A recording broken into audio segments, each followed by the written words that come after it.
O papai vai pra festa, não. Ganho. Mãe desanimada, pô. Eu vim cedo, pô.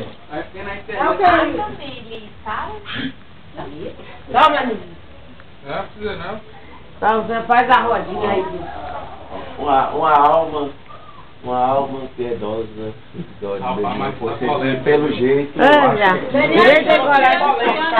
cadê a faca? O rapaz cruzou as pernas. Seu problema tá resolvido.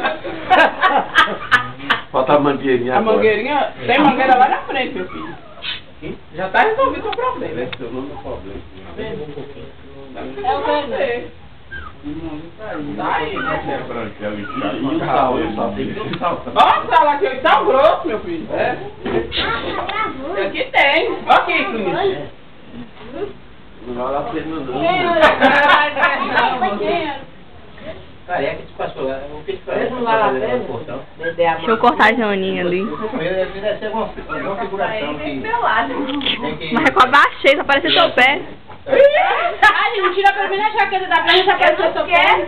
Tá, mas se aparecer sua perna pra baixo, não pode ser com jaqueta. Mas só que... É foto, não tô gravando, moço.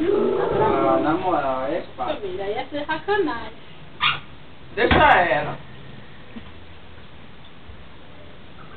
Parou de clean, viu, clean? Clean, você não pega a mangueirinha agora não, porque senão também vai te filmar. Deu problema? Não, eu tô gravando.